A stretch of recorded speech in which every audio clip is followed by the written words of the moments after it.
I met Luca Moretti for the first time with blood on his cufflinks and a smile that made my stomach drop. Not because he looked cruel. Not because he looked angry. Somehow, that would have been easier. No, the terrifying part was that he looked completely calm. Like whatever had happened before he walked through those front doors meant nothing to him at all.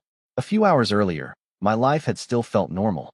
Complicated, sure, but normal. Then my mother sat across from me at our tiny kitchen table, twisting a napkin between her fingers and smiling the way people smile when they know they're about to change your entire future. I got married, she said. Just like that. No warning. No build-up. Married. I stared at her, waiting for the punchline. It never came. Instead, she told me his name. Vincent Moretti. Even if you didn't follow business news, you knew that name. Half the city seemed connected to the Moretti empire in one way or another. Real estate. Investments. Private security. Expensive charities with glamorous fundraisers. The kind of family people whispered about without ever saying anything specific. The kind of family that seemed untouchable. 3 days later, I found myself riding through iron gates taller than a two-story house. The estate stretched across acres of perfectly maintained grounds. Marble fountains. Endless hedges. Black luxury cars parked in neat rows. Everything looked expensive enough to belong in a movie. I pressed my forehead against the window and immediately felt out of place. I was 23 years old, a design student who worried about overdue assignments and coffee prices. People like me didn't belong in places like this. Just give it a chance, Mom said softly. I nodded, even though neither of us believed it. The mansion was even bigger inside. Crystal chandeliers glowed overhead. Paintings lined the walls. The air smelled faintly of cedar and something expensive I couldn't identify. Staff members greeted us with polite smiles that somehow felt rehearsed. Everyone seemed careful. Careful with their words. Careful with their movements. Careful with everything. Vincent Moretti welcomed us personally. He was charismatic, polished, and surprisingly warm. The kind of man who could walk into a room and instantly own it without raising his voice. He treated my mother like she was the most important person in the world. For a moment, I wondered if maybe I had judged everything too quickly. Then the front doors opened. Conversation stopped. Not dramatically, not all at once, just enough that I noticed. A subtle shift moved through the room like a change in air pressure before a storm. I turned toward the entrance. A tall man stepped inside. Dark suit, dark hair, sharp features. He couldn't have been much older than 28. His expression remained unreadable as several staff members moved aside without being asked. Luca Moretti, Vincent's son, my new stepbrother. His gaze swept across the room before settling on me. Every instinct I had told me to look away. I didn't. Neither did he. For a second, it felt like the rest of the mansion disappeared. Then Vincent cleared his throat. Luca, he said, come meet the family. Family. The word sounded strange. Luca approached slowly. Up close, he was even more intimidating. Not because he looked threatening. Because he looked controlled. Like nothing surprised him. Like nothing could. Noah, Vincent said. This is Luca. I extended my hand. Nice to meet you. Luca looked at my hand for a moment before shaking it. His grip was firm but brief. Welcome, he said. His voice was low and calm. That was it. One word. Yet somehow it felt heavier than entire conversations. Dinner passed in a blur. Luca barely spoke. When he did, everyone listened. Even Vincent. Especially Vincent. By the time the evening ended, I was exhausted. A staff member showed me to my room on the 3rd floor. The suite was bigger than my old apartment. I should have felt lucky. Instead, I couldn't sleep. Around midnight, I wandered into the hallway searching for water. That's when I saw him. Luca stood alone near the staircase below. He had just entered through a side door. His suit jacket hung over one shoulder. His expression remained calm, unbothered. Yet something about him felt different now. Colder somehow. He looked up. Our eyes met across the distance. Neither of us moved. Then a faint smile touched the corner of his mouth. Couldn't sleep, he asked. I swallowed. Not really. His gaze lingered for a second too long. Get some rest, Noah. I should have gone back to my room immediately. Instead, I stayed there watching him. And for the first time that night, a strange thought crossed my mind. It felt less like Luca Moretti was meeting me for the first time and more like he had been waiting for me to arrive. I had no idea how right that feeling was. The next morning, I convinced myself I had imagined the strange feeling from the night before. People did that when they were nervous. They created mysteries where none existed. By the time I finished getting ready for class, I had almost managed to believe it. Almost. The estate was already awake when I came downstairs. Staff members moved through the hallways with quiet efficiency. Fresh coffee filled the air. Sunlight streamed through enormous windows overlooking the gardens. Everything looked peaceful. Too peaceful. I grabbed a bagel from the kitchen and headed toward the front entrance, expecting to call a rideshare into the city. Instead, I found a black luxury SUV waiting at the bottom of the steps. A driver stood beside it. "Good morning, Mr. Bennett," he said. "I will be taking you to campus." I stopped. "That is not necessary." The driver smiled politely. Mr. Moretti insisted. My stomach tightened. There were two Morettis in this house, and somehow I already knew which one he meant. The drive took 40 minutes. Every mile felt stranger than the last. When we reached campus, students immediately noticed the vehicle. A few stared. Others whispered. I practically jumped out before the driver could open the door for me. College life had always felt simple, familiar, safe. I needed that feeling now more than ever. Unfortunately, normal lasted less than an hour. During lunch, I was sitting outside near the student center when a guy named Trevor dropped into the empty seat across from me. We had worked on a group project together the previous semester. He was loud, confident, and completely incapable of understanding personal space. "So," he said with a grin, "I saw you getting out of that fancy SUV this morning." I groaned. "Please tell me nobody else noticed." "Half the campus noticed." "Great." Trevor leaned forward. "Seriously, Noah, what happened? Did you secretly become a millionaire?" "Something like that." He laughed. "Whatever it is, you owe me details." The conversation stayed harmless at first. Then Trevor started joking about my new living situation. Rich family, mansion, luxury lifestyle. The kind of teasing that usually rolled off my back. Except today it felt different. Maybe because none of it actually felt like mine. Maybe because I still felt like a visitor in somebody else's life. By the end of the conversation, I was more exhausted than amused. When classes finally ended, I headed toward the parking lot. Halfway there, I noticed something strange. People were staring. Not at me. Past me. I turned. The same black SUV sat at the curb. My heart dropped. Leaning casually against the vehicle stood Luca Moretti. Dark coat. Hands in his pockets. Completely relaxed. Several students were openly pretending not to look at him while absolutely looking at him. He looked completely out of place on a college campus. Somehow that only made him stand out more. I walked over. "What are you doing here?" Luca glanced at me. "Picking you up. I have a phone. You could have called. You did not answer." I checked my pocket. 3 missed calls. All from an unknown number. "That was you." He nodded. I sighed. "You really did not have to come all the way here." "I know." That answer somehow made things worse. During the drive home, silence stretched between us. Not uncomfortable exactly. Just strange. Luca seemed perfectly content watching the city pass by while I tried not to think about how many students would spend the next week gossiping about him. Finally, I gave up. "Do you always do this?" I asked. "Do what?" "Show up without warning." A faint smile touched his mouth. "Only when necessary." "And this was necessary?" He looked at me then. Directly. Calmly. "Yes." The simple certainty in his voice made it impossible to argue. Later that evening, I decided to clear my head with a walk through the gardens behind the mansion. The air was cool. The fountains glowed beneath soft landscape lighting. For the first time all day, I felt myself relax. Then I heard voices. 2 men stood near one of the side entrances. Staff members. They stopped talking the moment they noticed me. One quickly disappeared inside. The other forced a smile. "Good evening, sir." Something about the exchange felt wrong. Not dangerous. Just strange. As I continued walking, I caught part of a sentence drifting through the open doorway behind them. "He removed him this morning." The rest vanished before I could hear it. Removed who? Removed from what? I slowed but kept moving. By the time I returned inside, the question still bothered me. The answer arrived sooner than expected. The next morning, Trevor never showed up to class. By afternoon, nobody could reach him. By evening, people were saying he had suddenly transferred schools. Just like that. Gone. When I returned home that night, Luca was standing alone on the balcony overlooking the city lights. I stared at him through the glass doors. A terrible suspicion formed in the back of my mind. Slowly, he turned and looked directly at me. And for the first time since arriving at the estate, I wondered if Trevor's disappearance and Luca's appearance were connected in a way I did not want to understand. The suspicion followed me for 3 straight days.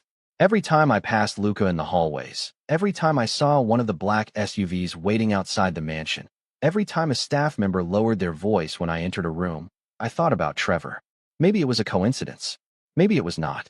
The problem was that I had no way of knowing which possibility was more unsettling. Life at the estate settled into an uneasy routine. Classes during the day, the mansion at night. Somewhere along the way, people stopped treating me like a guest and started treating me like part of the household. The strange thing was that most of that change seemed to come from Luca.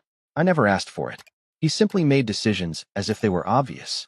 A reserved seat appeared for me at family dinners. My favorite coffee started showing up in the kitchen every morning. Security staff somehow knew my class schedule better than I did. It was thoughtful. It was helpful. It was also slightly terrifying. One afternoon, I left campus later than usual after finishing a project review. The sky had already turned orange when I stepped outside. My phone buzzed immediately. Unknown number. Again. I almost ignored it. Almost. Instead, I opened the message.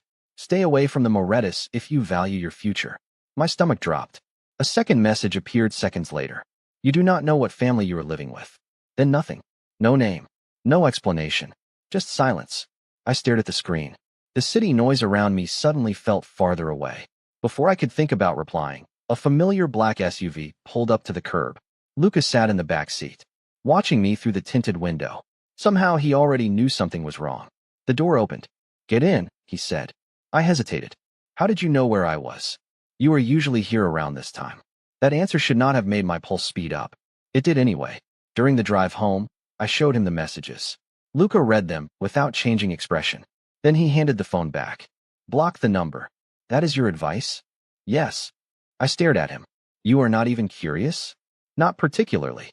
Somebody is sending anonymous warnings about your family. People do that.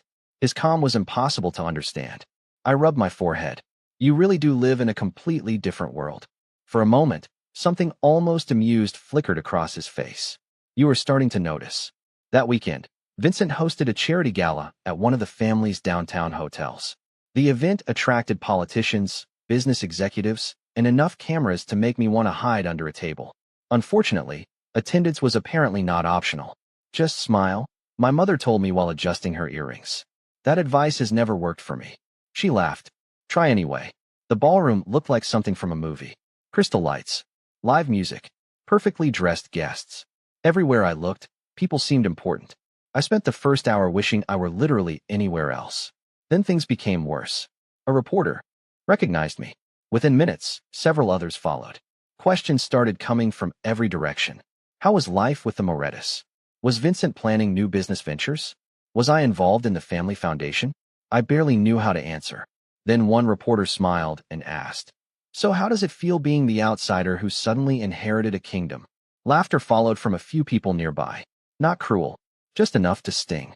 Heat climbed into my face. Before I could respond, another voice cut through the crowd. He is not an outsider. Silence spread instantly. Every head turned. Lucas stood a few feet away, one hand resting casually in his pocket. Expression calm, eyes sharp. The room seemed to rearrange itself around him. The reporters immediately stepped back. Luca walked over and stopped beside me. Not touching, not crowding, just there. Somehow that felt even more protective. If you have questions, he said evenly, direct them elsewhere. Nobody argued. Nobody even tried. Within seconds the crowd dissolved. Just like that. I released a breath I had not realized I was holding. You did not have to do that. Luca looked down at me. Yes, I did. There was that certainty again. The same certainty that made every simple statement sound like a promise. Later that evening, after most guests had left, I wandered through one of the quieter hallways near the private offices. I was looking for a restroom. Instead, I found a partially open door. Light spilled through the gap. I should have kept walking. Instead, curiosity got the better of me. Inside sat a large desk covered with documents. One item immediately caught my attention. A thick file folder. My name was printed across the tab. Noah Bennett. My pulse stumbled. Slowly, I stepped closer. The folder was filled with photographs. School records. Addresses. Notes. Information stretching back years before my mother ever met Vincent Moretti. Before I ever stepped foot inside the mansion. Before any of this began. Someone had been tracking my life for a very long time. And at the bottom of the final page was a signature. Luca Moretti. For a moment, I forgot how to breathe. My name stared back at me from page after page. School photos. Old addresses. Notes about places I had lived. Activities I had joined. Even details I barely remembered myself. The dates stretched back years. Long before my mother met Vincent. Long before I had ever heard the name Moretti. My pulse hammered in my ears. I flipped another page. Then another. The deeper I looked, the worse the feeling became. This was not casual curiosity. This was obsession. Careful. Deliberate. Methodical. A floorboard creaked behind me. I froze. Slowly, I turned. Lucas stood in the doorway. His expression did not change when he saw the folder in my hands. He did not look surprised. He did not look angry. Somehow that made everything worse. "You should not be in here," he said quietly. I stared at him. "You were tracking me." Silence stretched between us. He stepped into the room and closed the door behind him. "Give me the file, Noah." "Answer the question." His eyes held mine. Calm. Steady. Impossible to read. "Yes." The honesty hit harder than denial would have. I laughed once, but there was no humor in it. "That is it. Just yes." "You asked a question. Why?" For the first time, something shifted behind his eyes. Not guilt. Not regret. Something closer to hesitation. Then it vanished. "Not tonight." Before I could argue, another voice echoed from the hallway. Staff members were approaching. Luca took the folder from my hands and slid it back onto the desk. "Go back to the ballroom. Luca, tomorrow." It was not a request. Somehow, despite everything, I listened. The next day did not bring answers. Instead, it brought a disaster. By lunchtime, social media was full of photos from the gala. Pictures of Vincent. Pictures of my mother. Pictures of Luca. And unfortunately, pictures of me. I discovered them between classes while sitting outside the student center. Headlines spread across local blogs and gossip accounts. Small-town student joins billion-dollar dynasty. Mystery stepson living luxury life. Moretti family's new favorite. The comments were worse. Some accused me of chasing money. Others claimed I had manipulated my way into the family. Hundreds of strangers suddenly had opinions about my life. By the time I reached my afternoon lecture, people were staring openly. Conversation stopped when I walked past. The room felt smaller than usual. Hotter. I chose a seat near the back and tried to focus on the professor. It did not work. Halfway through class, somebody behind me whispered loudly enough for everyone nearby to hear.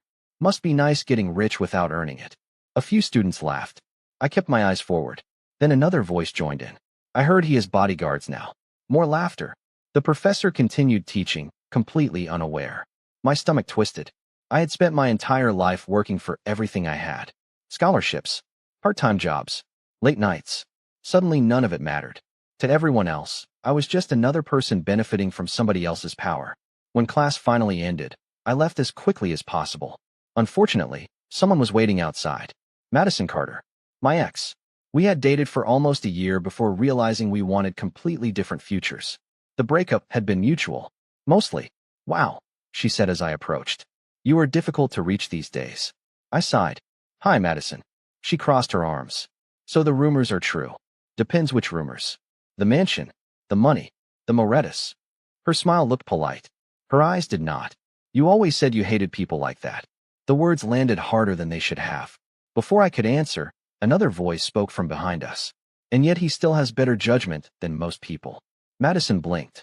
I did not need to turn around to know who it was. Lucas stepped beside me. Perfect suit.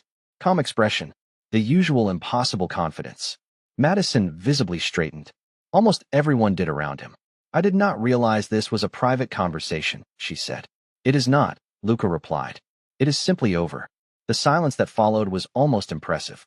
Madison looked between us. Then she laughed awkwardly and stepped away. "Right. Okay." Within seconds, she disappeared into the crowd. I stared at Luca. "You cannot keep doing that." "Doing what?" "Appearing out of nowhere." "Apparently I can." Despite myself, I almost smiled. Almost. We started walking toward the parking lot together. Students watched us pass. Some whispered. Others openly stared. For once, I noticed something strange. None of it seemed to bother me quite as much anymore. Maybe because Luca walked beside me without hesitation. Maybe because he never acted embarrassed to be seen with me. Or maybe because every time the world seemed determined to judge me, he was somehow already there. As we reached the SUV, my phone buzzed again. Unknown number. My chest tightened. I opened the message. This time there was only one sentence. "Ask Luca why your mother's marriage was arranged." I stopped walking. The screen suddenly felt heavier in my hand. Slowly, I looked up at Luca. And for the first time, I wondered if the biggest secret in the Moretti family had nothing to do with me at all. The message sat on my screen the entire drive home. I must have read it 20 times. Ask Luca why your mother's marriage was arranged. Every time I looked at the words, they seemed to grow heavier. By the time we reached the estate, my patience was gone. The moment we stepped inside, I turned toward Luca. We need to talk. He studied my expression for a second and nodded. Come with me. He led me through a quieter section of the mansion and into a private library overlooking the gardens. Floor-to-ceiling shelves lined the walls. The room smelled faintly of leather and cedar. Normally, it would have felt peaceful. Tonight it felt like a courtroom. I held up my phone. Tell me the truth. Luca glanced at the screen. His expression barely changed. About what? About my mother. About Vincent. About this family. About me. Silence settled between us. I hated how calm he looked. I hated how impossible he was to read. Most of all, I hated the growing feeling that everyone knew something except me. Was their marriage arranged? I asked. Finally, Luca exhaled. Not annoyed. Not defensive. Just tired. Partly.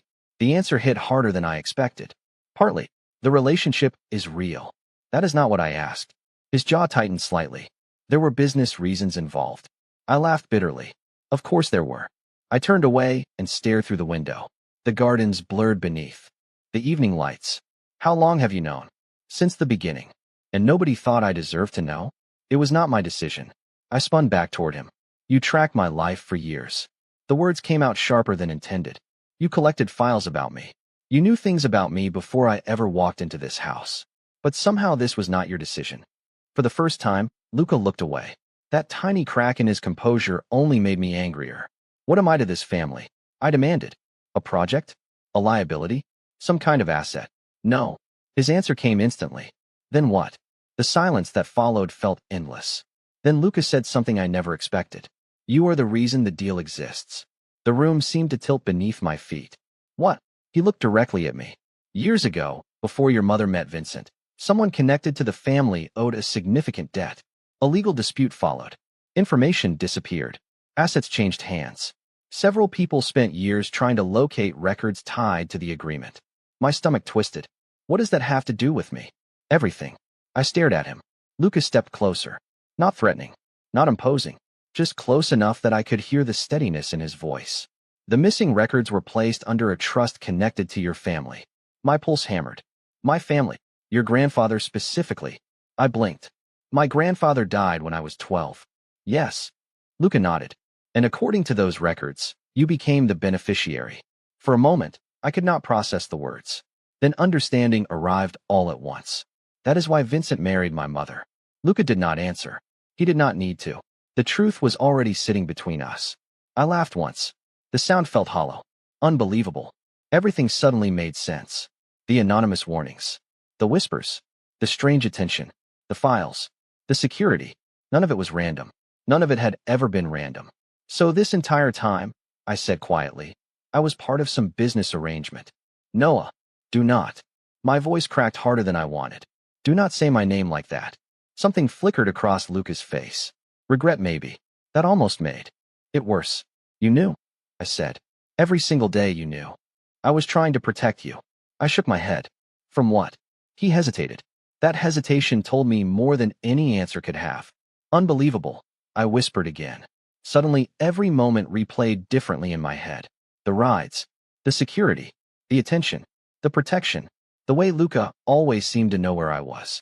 I had spent weeks wondering why he was so focused on me. Now I finally had an answer. And I hated it. Because part of me had started believing it was personal. Part of me had started believing I mattered to him. The realization burned. Was any of it real? I asked. For the first time since entering the room, Luca looked genuinely affected. What do you mean? You know exactly what I mean. His gaze never left mine. Yes. The answer came immediately. No hesitation. No uncertainty. Just certainty. The same certainty he always carried. Normally, it would have comforted me. Tonight, it only hurt. I stepped back. I need some space. Noah. I mean it. Luca went still. After a long moment, he nodded once. All right. I left the library without looking back. But halfway down the hallway, my phone vibrated again. Another anonymous message. My hands trembled as I opened it. This time there was a photograph attached. A photograph of me as a child standing beside a man I barely remembered. Beneath it was a single sentence. Ask Luca why your father disappeared after this picture was taken. The photograph stayed with me for days. I stared at it between classes. At night. During meals I barely touched. The man beside me looked familiar in the distant way childhood memories often did. I remembered his laugh. I remembered sitting on his shoulders once during a summer fair. I remembered him disappearing. Everything after that felt blurry. Every answer I found only created more questions. The worst part was that I no longer knew who to trust. Luca had lied by omission. Vincent had hidden things. Anonymous messages kept appearing whenever I thought I understood what was happening. By the end of the week, exhaustion settled into my bones. I stopped joining family dinners. I stopped responding to most messages. Even campus felt different now. Smaller somehow. Like invisible walls had appeared around me. One evening, rain started falling just as I left the design building. Not a light drizzle. A steady cold rain that turned sidewalks into mirrors. Students rushed toward parking garages and bus stops. I stayed where I was for a moment, staring at the gray sky. Honestly, I did not care if I got soaked. My phone buzzed. A single message appeared. Stay where you are. I immediately knew who sent it. 5 minutes later, a familiar black SUV pulled up beside the curb. I almost laughed. Somehow Luca always found me. The passenger door opened. I hesitated. Then I climbed inside. Neither of us spoke at first. Rain tapped softly against the windows. The city lights blurred into streaks of gold and white. Finally, Luca broke the silence. You have barely slept. I looked toward him. Now you track my sleeping habits too? Normally, he would have ignored the sarcasm. This time he did not. I worry about you. The simple honesty caught me off guard. I looked away first. You do not get to say things like that after everything. His hands tightened slightly around the steering wheel. I know. Silence returned. Not angry this time. Just tired. By the time we reached the estate, the rain had become heavier. I stepped out of the vehicle and immediately regretted it. Cold water soaked through my jacket within seconds. Before I reached the front steps, something settled over my shoulders. I stopped. Luca had draped his coat around me. You will get sick, he said. And you will not. A faint smile appeared. I am not the one who looks exhausted. For some reason, that small smile hurt more than any argument. Later that night, I found myself sitting alone in one of the mansion's sunrooms. Rain streaked the glass walls. The gardens beyond looked like watercolor paintings dissolving into darkness. I should have gone to bed. Instead, I sat there replaying every mistake, every lie, every unanswered question. A door opened behind me. Luca stepped inside carrying 2 mugs. He set one beside me. Hot chocolate. My favorite. Of course he remembered. He remembered everything. How much of my life do you know? I asked quietly. He sat across from me. Too much. I laughed softly. At least you were honest about that. For a moment, neither of us spoke. Then something unexpected happened. Luca looked away. Do you know what people see when they look at me? I frowned. What? The heir. His voice remained calm. The future head of the family. The person who will eventually take responsibility for everything. Rain tapped against the glass. He stared into the darkness beyond the window. Nobody ever asks if I want any of it. The confession surprised me. Luca rarely talked about himself. Most of the time, he seemed carved from stone. Untouchable. Unshakable. Tonight, he looked different. Human. Tired. Alone. Vincent controls everything, he continued. Every decision. Every expectation. Every plan. His smile this time carried no humor at all. Sometimes I think my life was mapped out before I was born. I watched him carefully. For the first time since meeting him, I understood something important. Power did not make him free. It trapped him. Why are you telling me this? I asked. His eyes finally met mine. Because you are not the only person who feels manipulated. Something tightened painfully inside my chest. The anger I had been carrying suddenly felt heavier. More complicated. You still should have told me the truth. I know. Earlier. I know.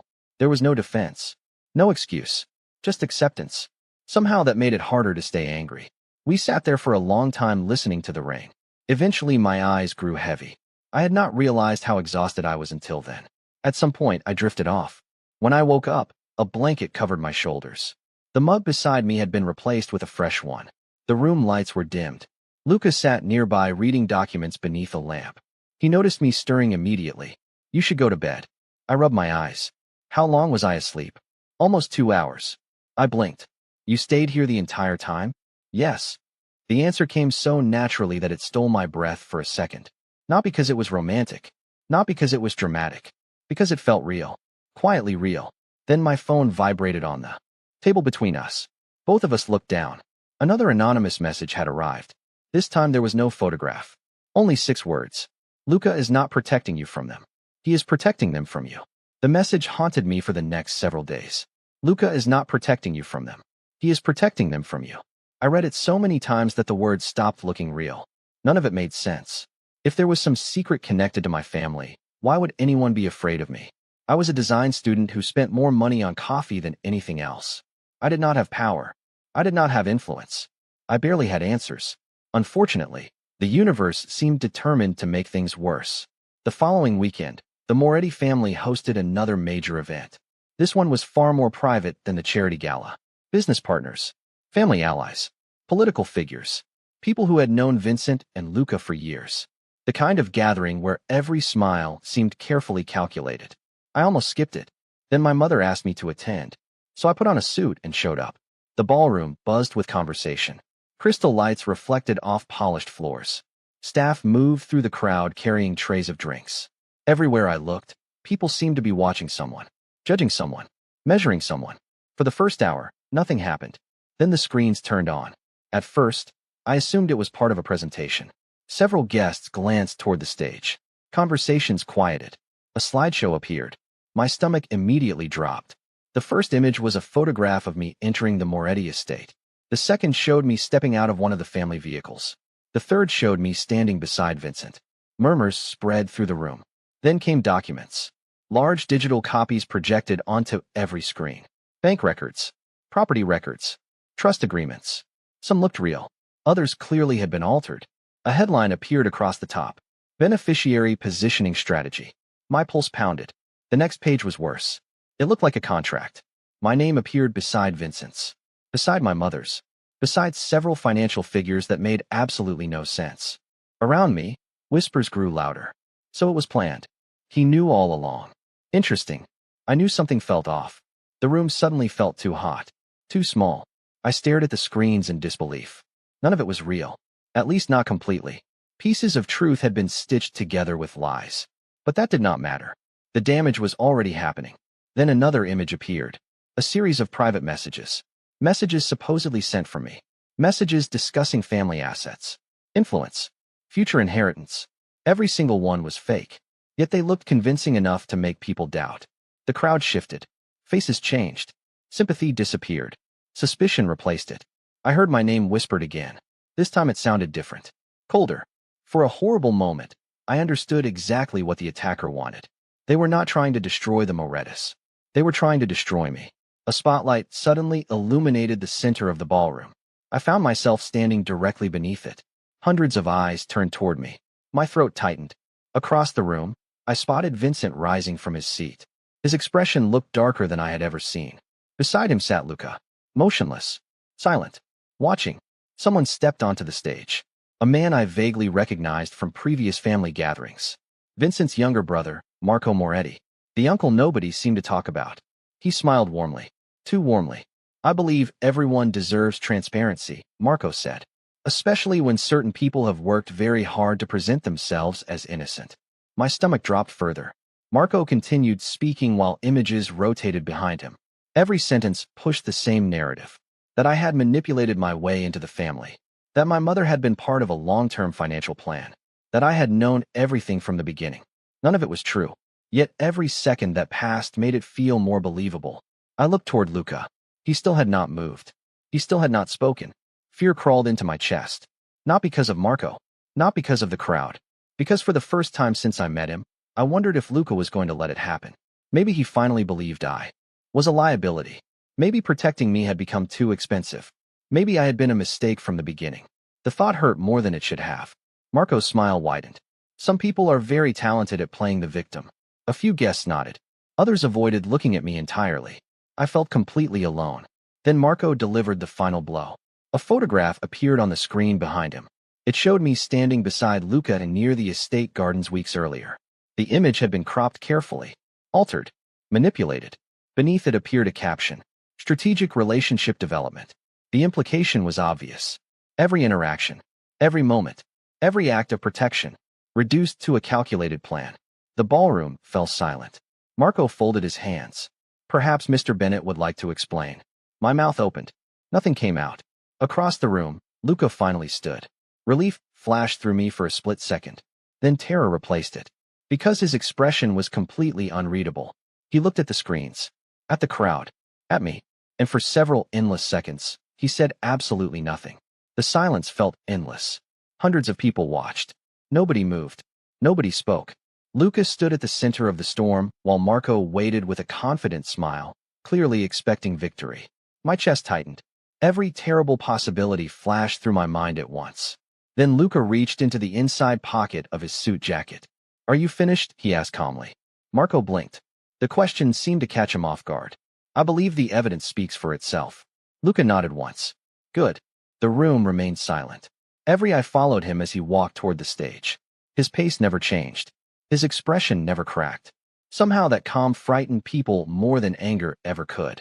When he reached the stage, he turned toward the giant screens behind him. "You made one mistake," he said. Marco's smile weakened slightly. "Only one.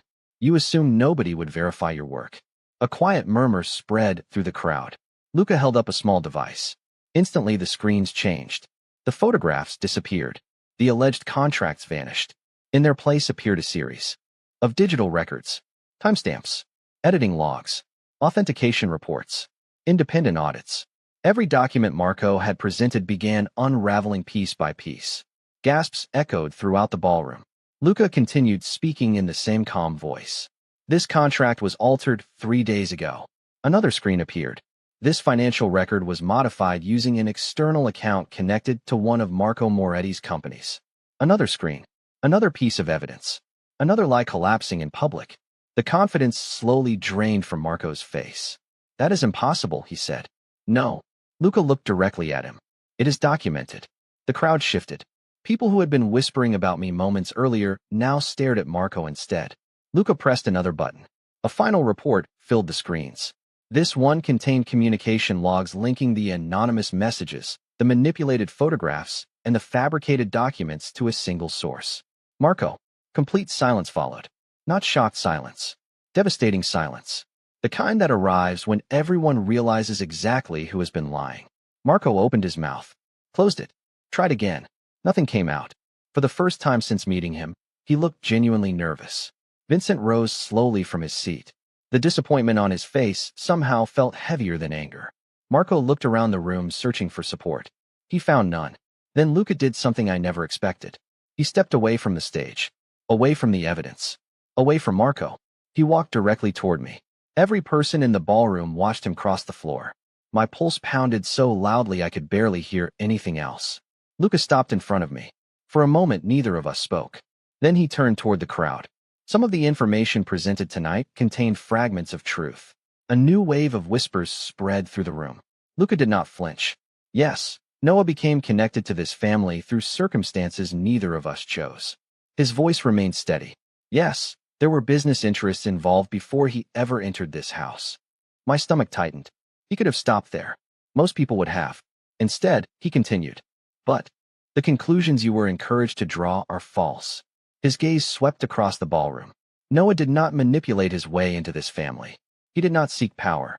He did not seek influence. If anything, he spent months trying to avoid both. A few people lowered their eyes. Others exchanged uncomfortable looks. Luca kept going. You want to know the truth? The room became completely still. The truth is that Noah has been blamed for decisions made by other people.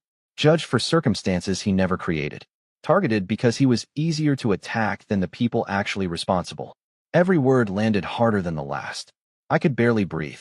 Luca looked at me briefly before facing the crowd again. And despite everything, he has shown more integrity than most of the people in this room. Nobody interrupted him. Nobody challenged him. The authority in his voice made argument feel impossible. Then came the moment that changed everything. Luca stepped closer. Not enough to overwhelm me. Just enough that everyone could see exactly where he stood. Maybe some things began because of obligations, he said quietly. Maybe some connections were created by circumstances outside our control. His eyes met mine. For the first time all night, I saw no walls. No distance. No careful control. Just honesty. But what matters now is real. The words hit me harder than any revelation before them. A collective breath seemed to move through the ballroom. Nobody looked at the screens anymore.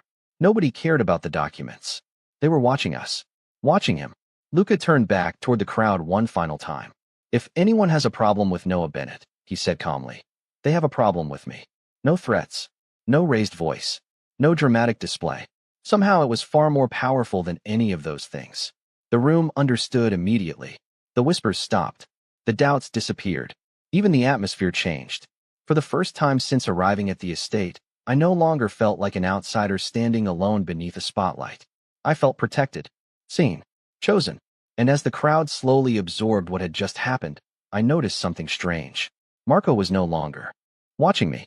He was staring at Luca, not with anger, with fear, because unlike everyone else in that ballroom, he knew something we did not. And just before security quietly escorted him away, he smiled and said 7 words that turned my blood cold. Ask him what happened to your father. Marco's words followed me long after he disappeared from the ballroom. Ask him what happened to your father. The celebration that should have felt like a victory suddenly carried a shadow again. Guests slowly returned to their conversations. The screens went dark. The accusations were gone. Yet that final sentence lingered in my mind. Lucas seemed to notice immediately. He always did. By the time the event ended, the ballroom had emptied. My mother left with Vincent. Staff members cleared tables. The music faded into silence. Only Luca and I remained near the terrace overlooking the city lights. For a while neither of us spoke. Cool night air drifted through the open doors. Finally, I broke the silence. Tell me the truth. Luca looked out across the skyline. About your father?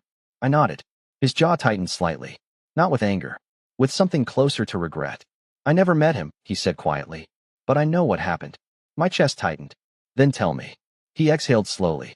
Your father discovered information connected to the same records everyone has been fighting over.